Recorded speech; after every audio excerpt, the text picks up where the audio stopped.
We were in the living room watching SpongeBob, and I just heard this horrific scream. It only took us a couple seconds to get from the living room to the bedroom. When I first see my mom, she's laying on the bathroom floor with her eyes closed, and her eyelids are purple. And so I get on top of her, and I straddle her, and I try to do CPR.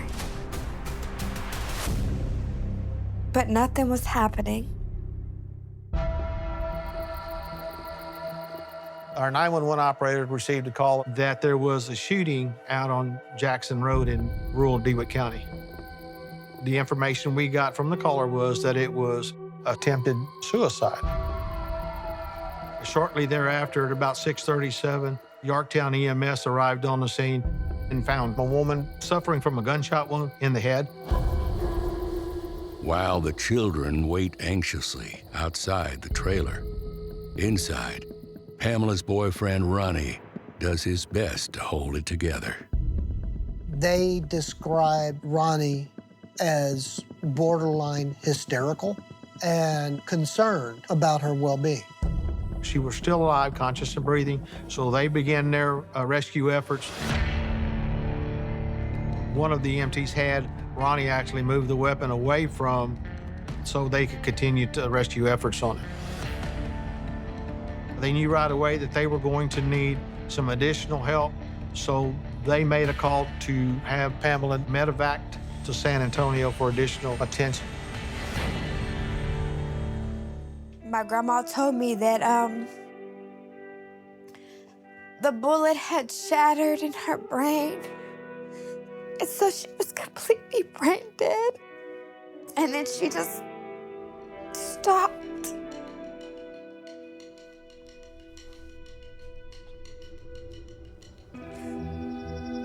In 2000, Pamela falls hard for Ronnie Hendrick.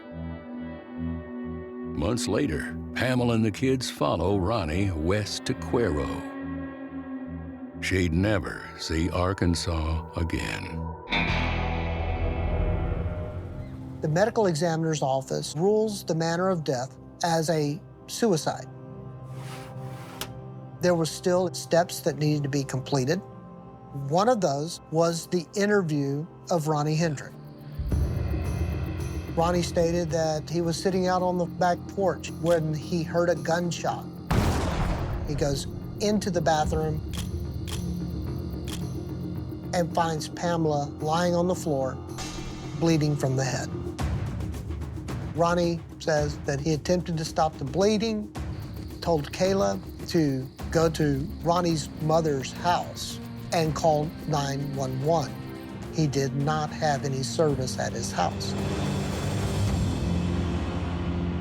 He said that Pamela had actually been very depressed during this time.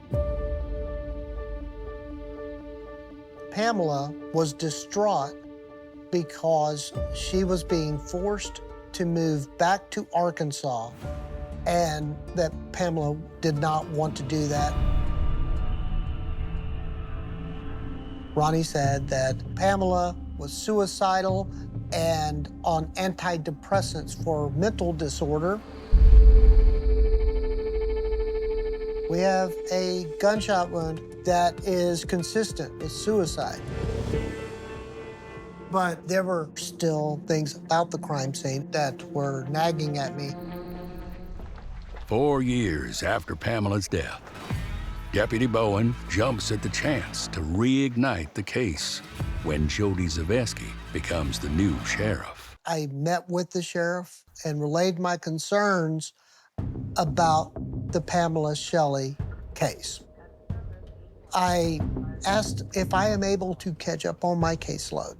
Would I be able to reopen the Pamela Shelley case and give it a definitive look? That was first and foremost on his list. He says, I want to look at it. We talked about it and told him to run with it.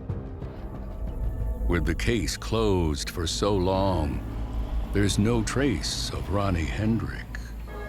Then, 7 years after Pamela's death, the department gets a call that could get things fired up. I'm sitting in my office. The chief walks in and says, "Sheriff, you're not going to believe this." A person had been arrested for aggravated domestic violence, and I was shocked to learn that that person was Ronnie Hendrick.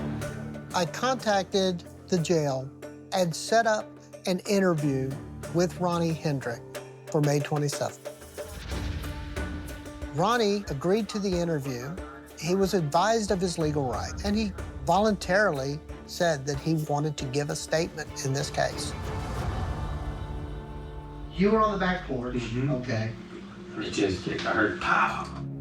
Detective Bowen sends the gun found next to Pamela's body for DNA testing.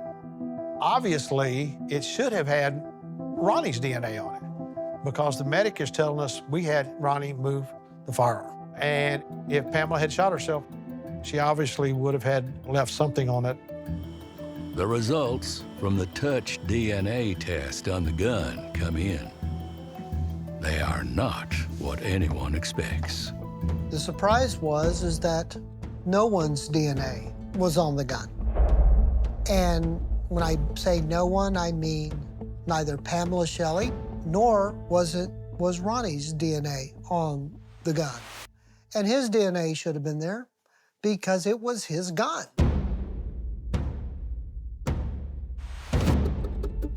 There's no way he could have picked it up without transferring at least touch DNA, if not leaving full fingerprints on any of the smooth side of it. So tells an investigator that somebody has wiped that down at one point in time.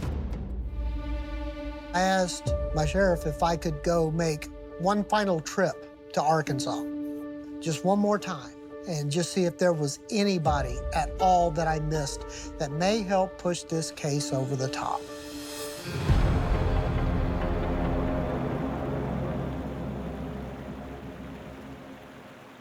I met with Shirley Suggs. This is Jesse's mother. Jesse is Pamela's ex-husband. When Pamela's 14, she sets her eyes on 17-year-old Jesse Suggs. She was head over heels, and so was he. Then they got married, I think, when she was like 16.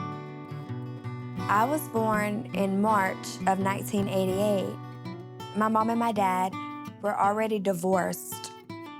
But Pamela and her ex, Jesse, are like moths to a flame, flying in and out of each other's lives year after year. Jesse told me that he had talked to Pam and Pam was coming home, that they was going to get a house together and they was going to get their family put back together and they were going to straighten their lives up and be great. I could not believe what I was hearing. Pamela and Jesse, they were getting back together. Shirley, where exactly is Jesse now? And she said, well, but he's in Texas in prison. Deputy Bowen hightails it to Rusk, Texas, to talk with Jesse Suggs. Told me, I sent her to you in a pine box. Click, hung the phone up. The information that Jesse Suggs provided was literally the smoking gun that was needed to resolve this case. Deputy Bowen arranges for Jesse to take a polygraph. About an hour later, the polygrapher comes out, said, that guy's telling the truth. In a plea bargain with the prosecution, Ronnie Hendrick agrees to confess to the murder of Pamela Shelley. He is sentenced to 22 years in prison.